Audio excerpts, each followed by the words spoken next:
G'day guys, I've just returned from a Team Australia fundraising RTT where I went undefeated with the new World Eaters Codex and took out 3rd place. But not only that, there was another bloke at this tournament that just happened to write an identical list to mine who also went undefeated and took 2nd. So today's video, I'm going to talk about the list that we both took, talk about some of the considerations that I believe led to both of us arriving at this exact same list, and also some of the strengths that this list possesses. And then I'm going to break down every game that I played at the event in detail and talk about the tactics and strategies that led to that success. So if you're interested in learning how the World Eaters Codex can go undefeated at a tournament, this video is for you. Let's get stuck into it. Look for the Blood God.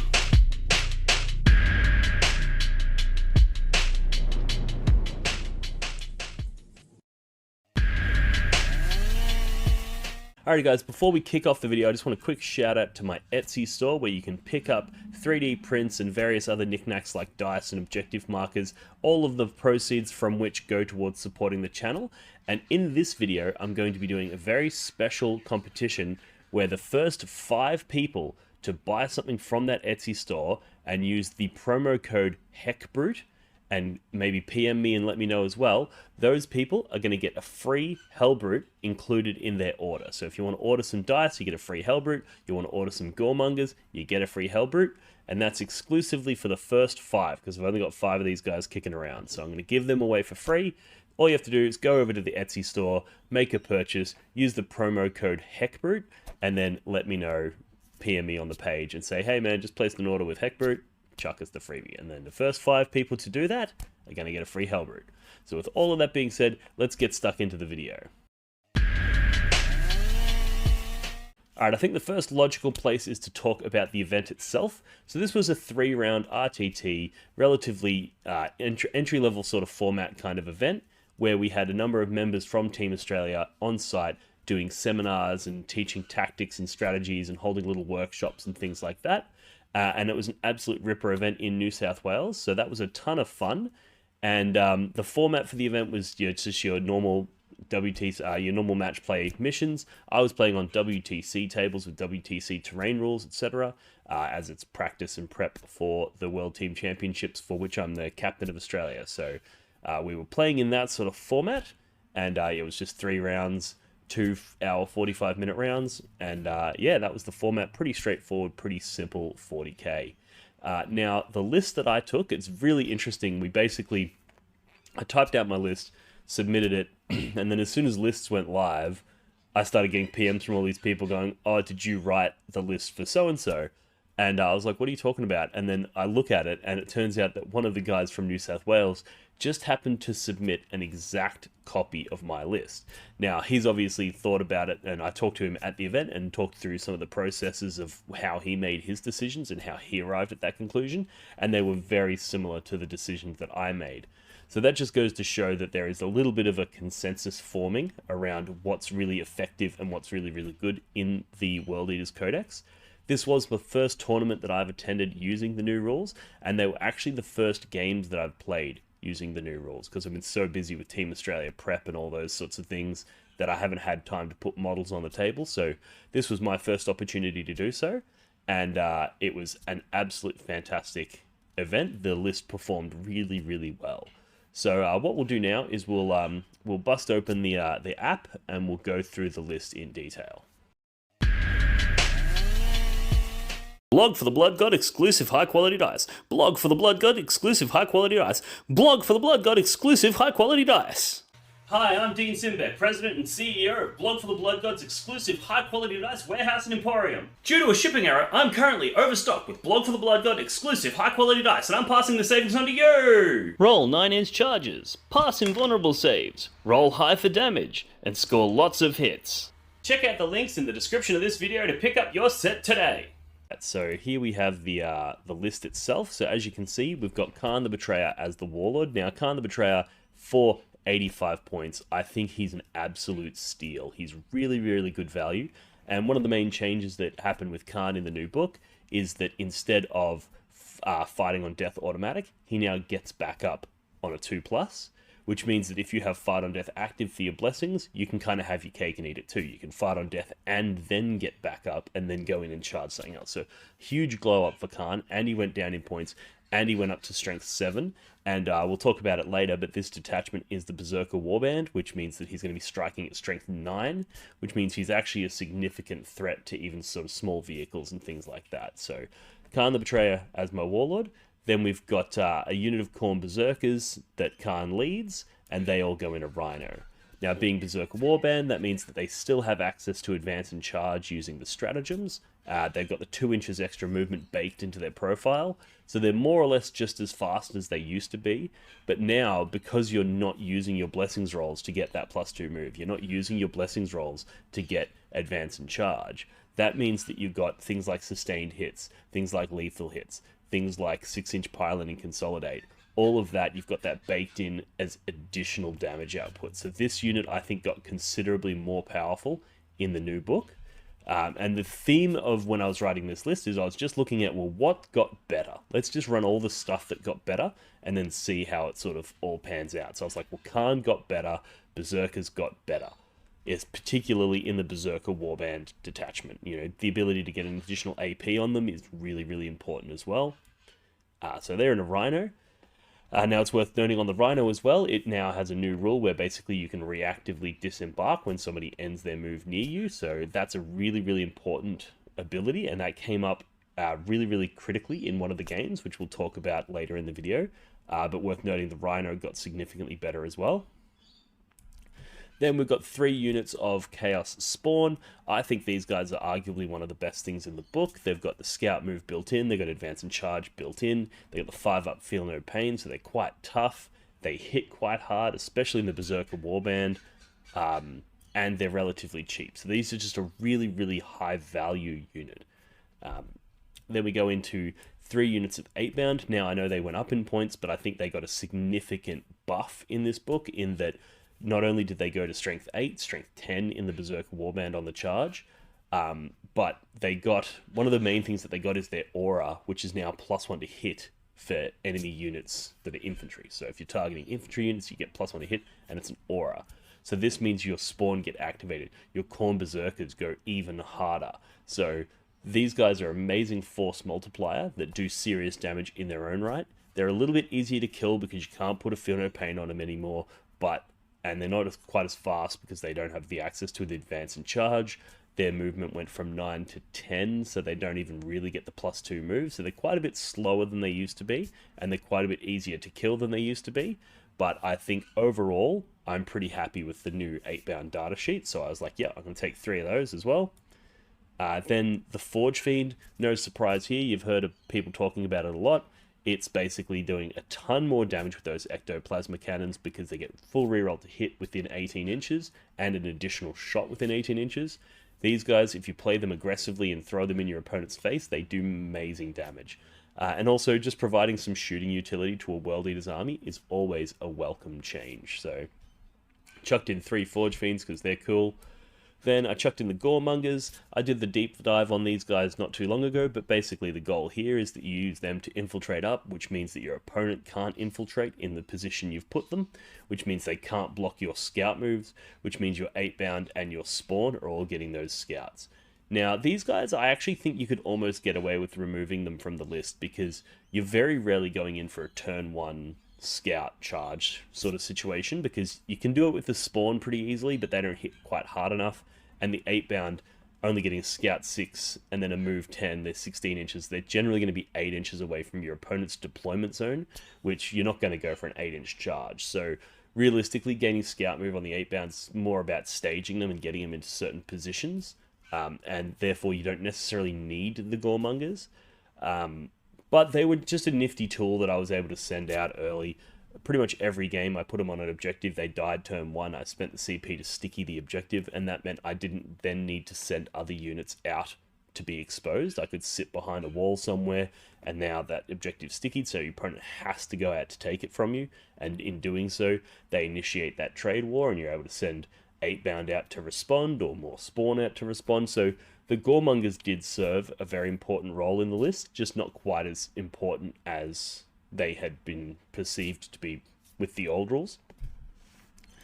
Then we round the list out with my new favorite thing in the world, the Helbrute. Now, these guys are something that I've been renowned of playing lots of, even in previous editions, previous rule sets, back with the Chaos Space Marines. I was always running Helbrutes. I love the Helbrute model. And these guys are criminally good. So 120 points, they movement 9, they've got 9 attacks on the charge in the Berserker Warband. They absolutely destroy things, and then their special rule allowing them to activate and fight multiple times is absolutely bananas. Really, really powerful. So I'm going to do a separate video where I'm going to do a masterclass on the Helbrute, because I think that this unit is absolutely game-breaking.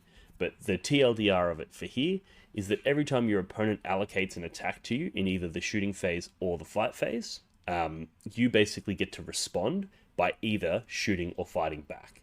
Now, this basically means you can charge a transport, hit it. If you fail to kill it, then it has to hit you back in the fight phase. And because it just allocated attacks to you, after it's finished making those attacks, it's not going to kill you because it's a transport. You then get to fight again and kill the transport. Then things are going to disembark. You have a 6-inch pylon and consolidate from your blessings. You're going to use that to tag the things that just jumped out. They now have to fight you, which means you get to fight again if you survive. And basically you can just keep infinitely fighting all the way down until you either die or you fail to kill the target. So these guys are absolutely bananas.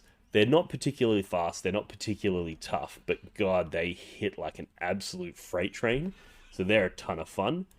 And then the last unit in the list is the obligatory Jackals unit. So you know them, you love them. You need them for sticking your home. You need them for screening out your backfield.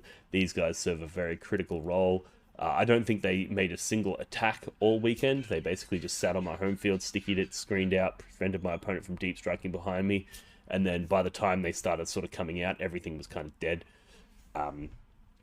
So that's the list. This is my version of what I call the 3x3, because you got the 3 spawn, 3 8-bound, 3 forge means, 3 Helbrutes. Like, it's just 3x3x3x3, which, is not a super imaginative way to write a list where you're like, cool, I'm just going to take the best data sheets and I'm going to take the maximum that I can, but if it ain't broke, don't fix it, and then basically what I did is I wrote that, and then I started looking at detachments. So normally I'd pick a detachment first and then write a list to best utilize the detachment.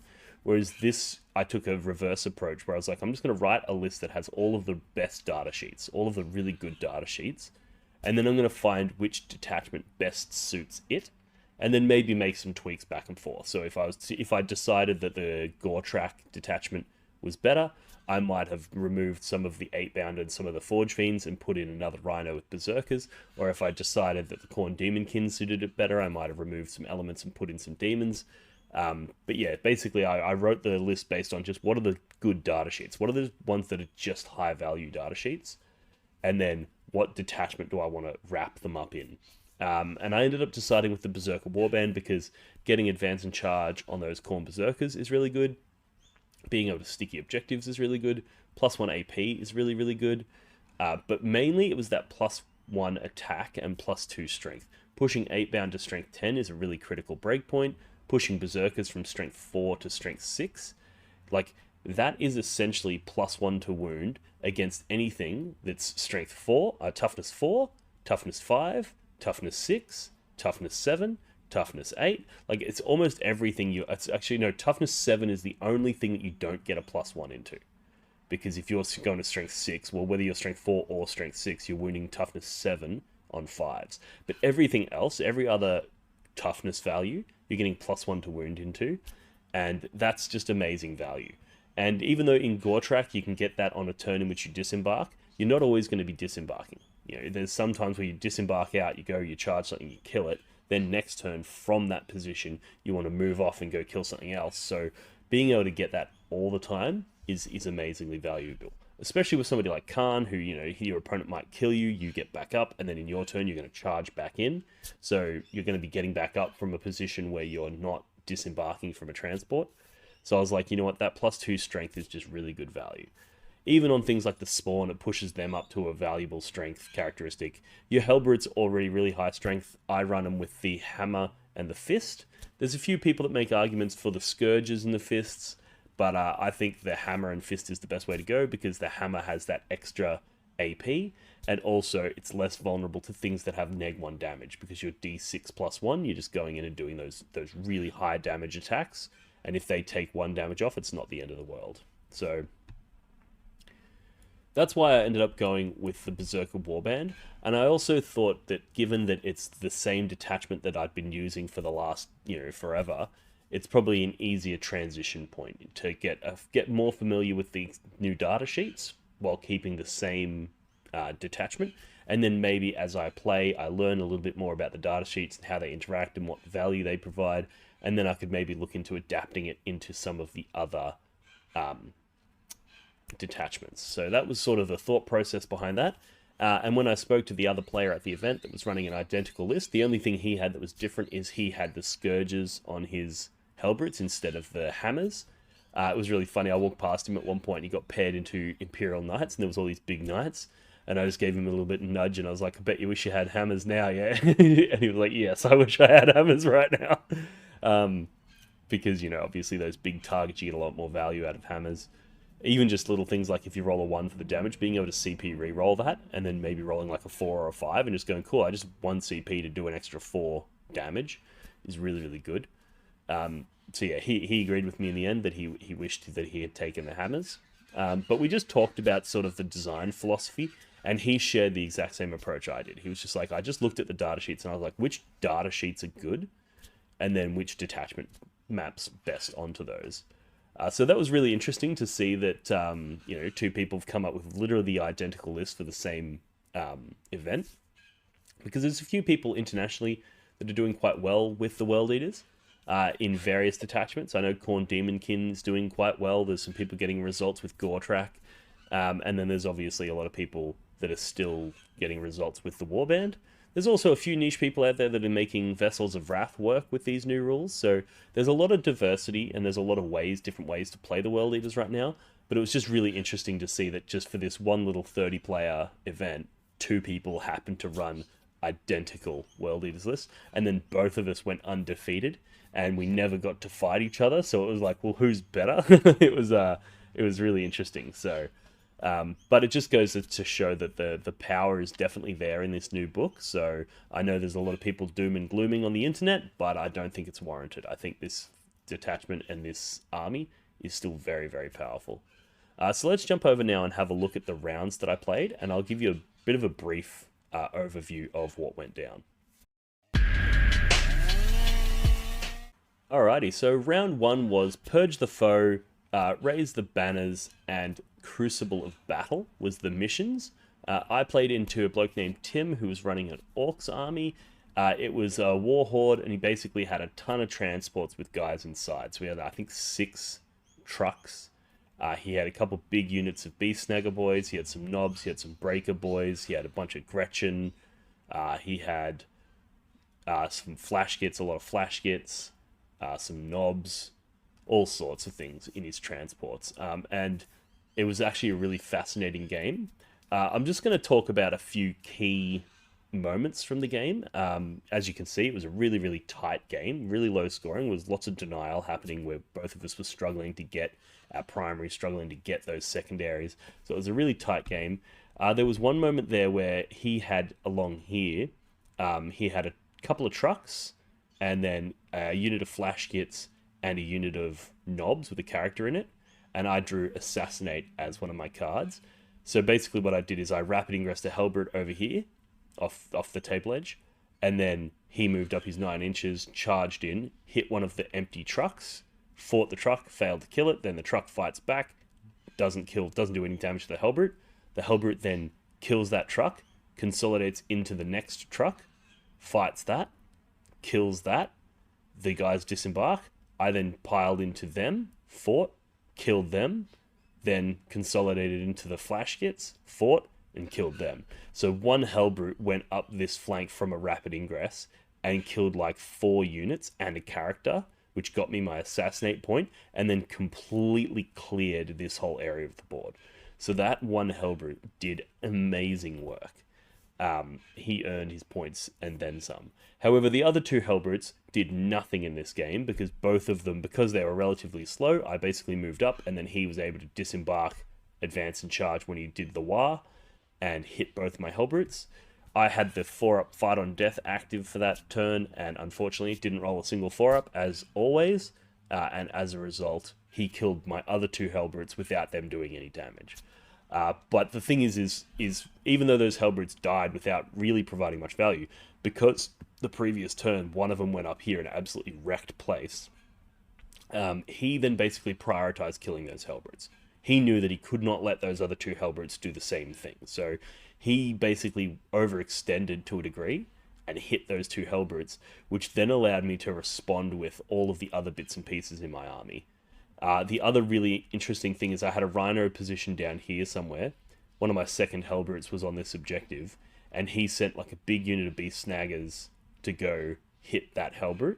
And because he finished his move within range of that Rhino, I was able to reactively disembark the Khorne Berserkers with Khan, and then heroically intervene into that big Beast Snagger Boys unit. And then he was like, well, do I go all in on the Helbrute and kill it, or do I hit some of Khan's unit now that Khan's jumped out? And as a result, it was really, really interesting. He basically killed the Helbrute failed to fight back, but then Khan's unit wiped that Beast Snagger unit. So that Rhino ability to reactively disembark into a heroic intervention is something that, like, I didn't even plan on. You know, I was just like, when he finished his move, he's like, oh, I can reactively disembark. Do I want to do that? And then I was like, well, hang on. If I reactively disembark, I can heroically intervene. And then I was like, oh, this is fucking crazy. So I was like, it wasn't something that I had expected or planned around, but now it's something that I am going to be going out of my way to set that up and basically go, cool, I'm going to have a Rhino near something that's squishy. People are going to charge it, assuming, like, what's he going to do? Heroically intervene with a Rhino? But then you disembark out, heroically intervene with Berserkers that they weren't expecting, and it's really, really powerful. So that was the other really interesting moment in that Orc game. I think this game was pretty heavily advantaged to me because he had so many units. The Purge the Foe was going to be much easier for me to get. And my Helbrute's ability to just go crazy really pops off in this because he's got all these small units, none of which do that much damage. I'm able to sort of ping pong ball around his backfield. So he was wise to attack the two Helbrutes when he could. He actually killed two Helbrutes and two Forge Fiends in a single fight phase when he went for the War. Which this was my first game with the faction, first time playing Forge Fiends, so I think I probably overextended a little bit with them. I put them a little bit too far forward. But, you know, learning curve and whatnot. But I still managed to secure a 60 to 59 point win. So I was really happy with that. Tim was an absolutely fantastic opponent. We had a ton of fun. And that was round 1.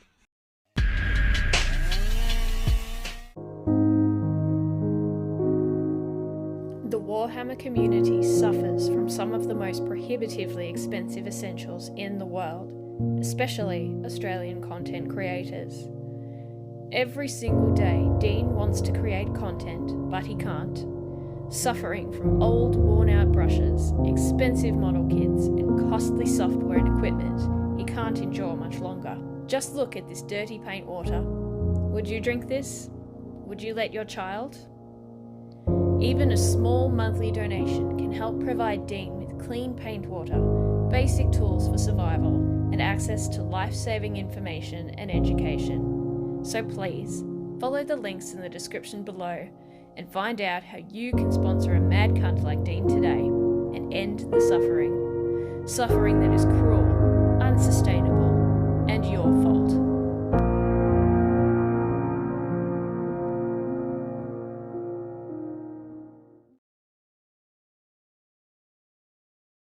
Now if we go into round 2, so this was Linchpin, Raise the Banners, and Search and Destroy were the missions. And I played another bloke named Tim. This time he was an Eldari player, playing the, I believe it was the Aspect Host. It might have been War Host. I didn't write it down at the time. But yeah, absolutely fantastic bloke. He had a beautifully painted army. And we had a really interesting game. So there was a few key moments from this that were quite interesting. He conceded at the bottom of turn 2, unfortunately, because I had a few really devastating turns. So basically turn 1, I just sort of moved up, sort of staged some stuff, did minimal commitment. But then in his turn 2, he brought some stuff out. And then when I responded in my second turn, I absolutely decimated him. So again, down in this bottom corner here, I had a Rapid Ingress Helbrute that came in. He had a unit of Corsairs, he had a unit of Rangers, and he had a unit of 10 Dark Reapers. He used those Dark Reapers to shoot and kill one of my Forge Fiends in the previous turn. But then basically that one Helbrute was able to go, okay, cool, I'm going to move up here, I'm going to charge the Corsairs, killed them, piled into the Rangers, killed them, then piled into the consolidated into the Dark Reapers and killed like 8 of them. So when it had 8 attacks or 9 attacks on the charge with sustained, it was like just going absolute crazy. And there was a unit of 8 bound nearby, so it was hitting those Reapers on 2s. So yeah, that was really interesting down in this corner here. The other thing that was really interesting was, and it's a little complex to explain, but he had a bunch of Banshees units, Fire Dragons, all the standard Eldar stuff. But Banshees obviously have fights first, which is a real problem for World Eaters, right? Because we don't have any real ways to get around that, and we're not tough enough that we can't just endure that fight. So very, very hard problem to solve. But what I was able to do is basically he had a unit of Banshees in this terrain here, and then at one point he threw some Warp Spiders up onto this objective here to take it off of my spawn, right? So what I did is I basically took Khan and his Khorne Berserkers out, I moved them up and advanced them up into this nook here, so that I was closer to the Banshees than I was the Warp Spiders, and then I declared a charge into the Warp Spiders, and then what I basically did is I moved it so that a few of them touched the Warp Spiders, but then the rest of them moved so that they were just outside of 6 inches of those Banshees. So they were 6.1 inches away, right? So in a line along here.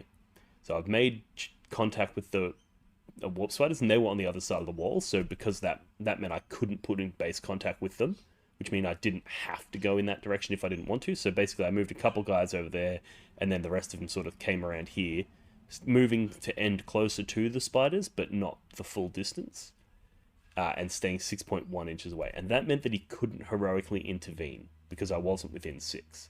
But then, when it got time for me to activate my unit, because I had a 6-inch pile-in move, I was able to actually pile into the Banshees, make my attacks, and then consolidate before he got to select his unit to fight. If you want to learn a little bit more about that, I did a masterclass on the fight phase, which really breaks down how to get around fights first.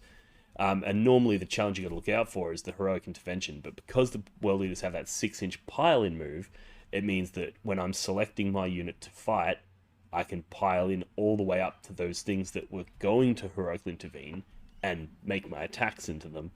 And as a result, I was able to wipe that Banshee unit and that Warp Spider.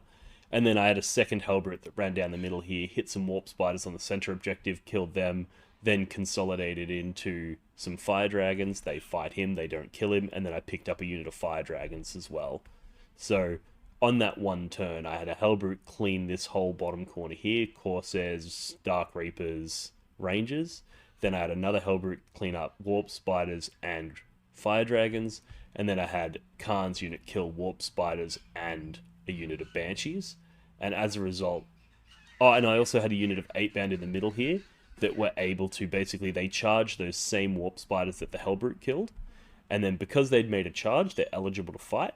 So when the Helbrute fought first and killed those spiders and then piled in and did his thing, because these 8 bound in the middle had made a charge move, they're eligible to fight, in which case they were able to pile in their 6 inches and hit that unit of Banshees as well, and killed that as well. So in that one battle round, I killed both units of Banshees, a unit of Fire Dragons, both units of Scorpions, Rangers, Corsairs, and Dark Reapers. It was like 8 units just picked up off the table.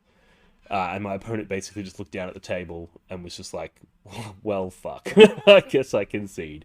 But yeah, absolutely ripper of a game. My opponent was fantastic. And he learnt a lot in that game. Because basically I walked him through how important the pile-ins are, how that all works, how the fights first works. I think he was quite used to people just charging into him he wasn't used to people using these consolidation tricks to get around the fights first. So yeah, it was great to sort of show him that and share that experience with him. All right, let's have a look at round 3.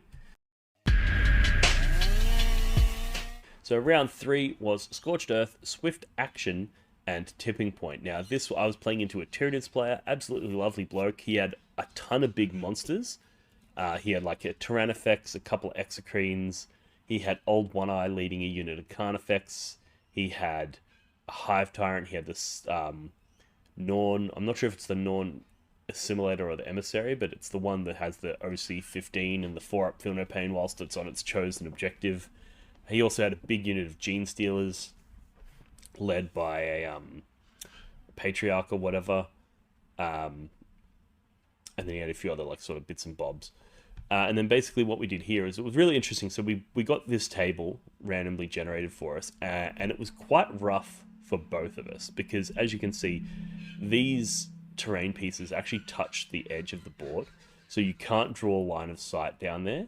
And you also can't move vehicles through there, or monsters. So my Forge Fiends and my Helbrutes were very limited, but so were his Exocrines and his Tyrannofex, etc. So realistically, there was only really one channel, which was here and here, where he could get his big guys through. And same for me, the Helbrutes could only go through here and here. So it was really, really tight. And basically what happened is I was able to use some of my disposable units like Spawn, etc. to move block.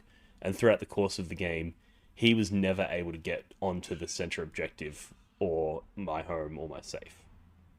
Now, being Scorched Earth, you only have to hold 2, but I was holding all 3 of those the entire game. He had picked this objective here for his Norn, and he basically just deployed the Norn here and just moved it up onto that and sat there the whole game. He had his Gene Stealers, which moved up to behind this wall. And basically what I did is I spent the entire game making sure that none of my stuff was within charge range of his Gene Stealers. I basically stayed out of their range over here, and basically said, if you want to, you're going to have to come out into the open, and then I'm going to be able to shoot you with a Forge Fiend. So he just stayed hidden behind this wall the whole time, and I stayed hidden behind all of this stuff the whole time. And then he had his Carnifex unit over here. He sent that into the middle here, and it was threatening to push up and take my safe or take the home. So I basically pulled 2 Forge Fiends out, shot at it, killed 1.5 Carnifexes. Then I charged Khan's unit in, and Khan's unit picked up the remaining Carnifex and Old One Eye.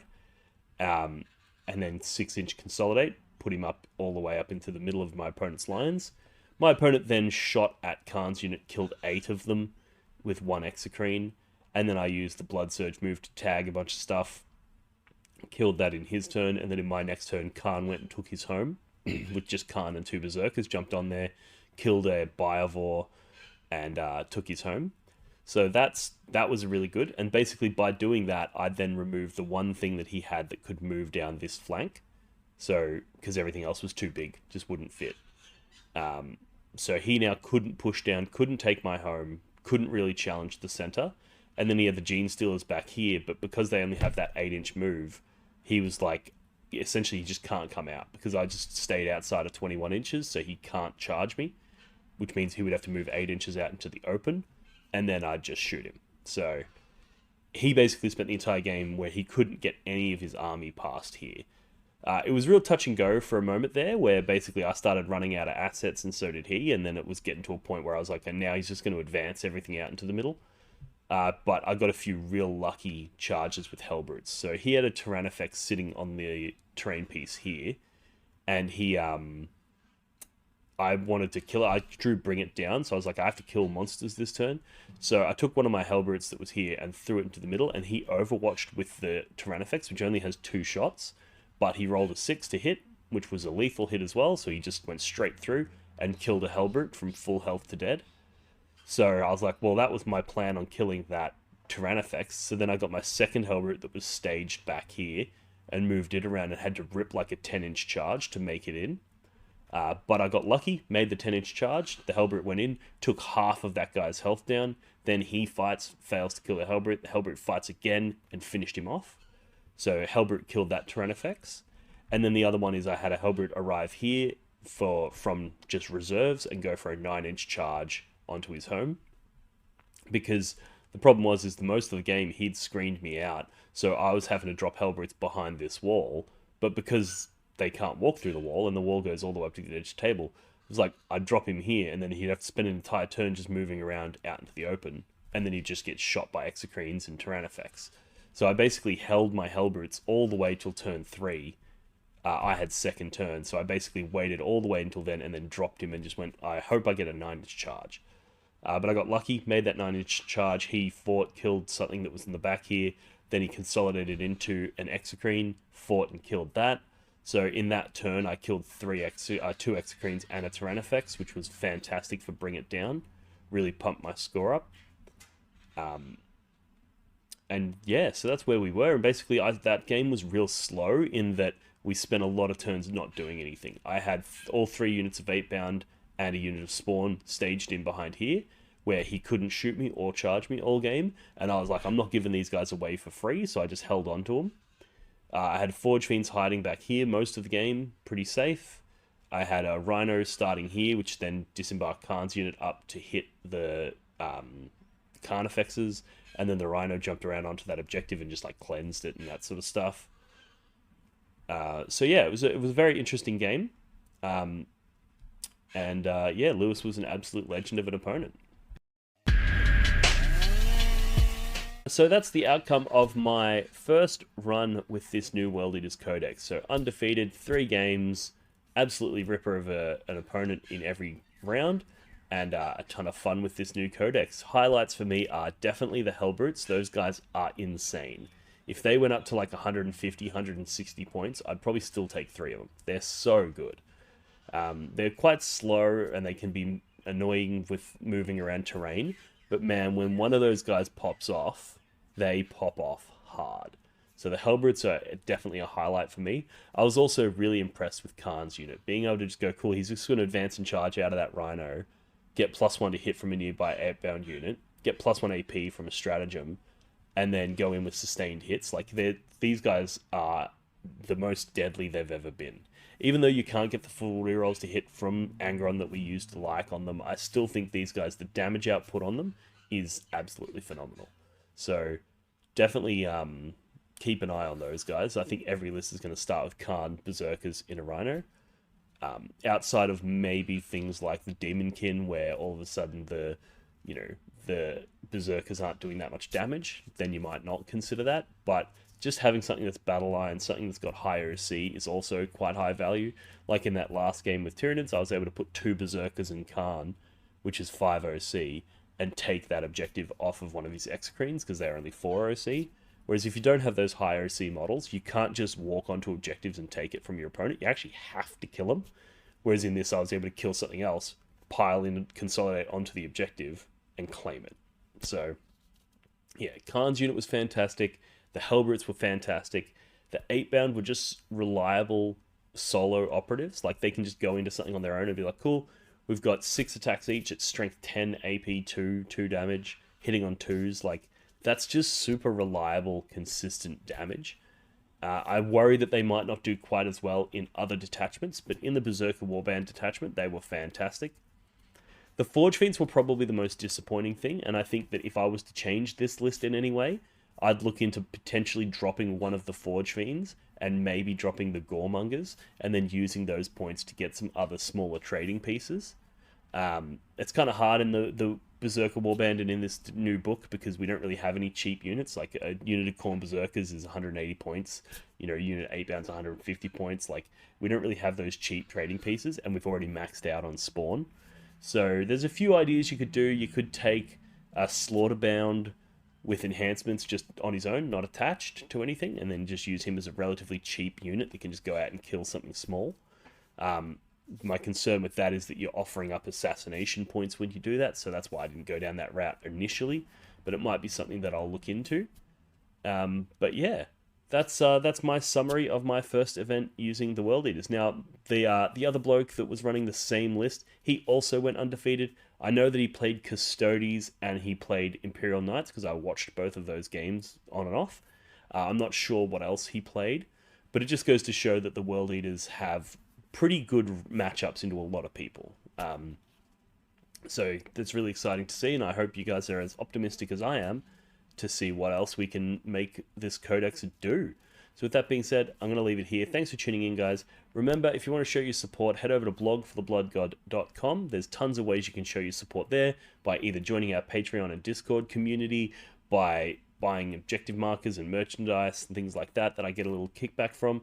And also remember that if you go over to the Etsy store and buy something and put in the promo code Helbrute, or put in send me a message through there saying I've just purchased something and I've got Helbrute, the first 5 people to do so, I'm going to be sending them one of these 3D printed Helbrutes. So if you want to show your support and go in the running to win something, head over to Etsy and do that today. And then once those 5 have been handed out, I'll put a comment on this video letting you guys know that that competition has ended, so that you don't feel the need to run and infinitely buy things trying to win, because that's not fair to you. So if you want to go in the draw to win that, that's the best place to do it.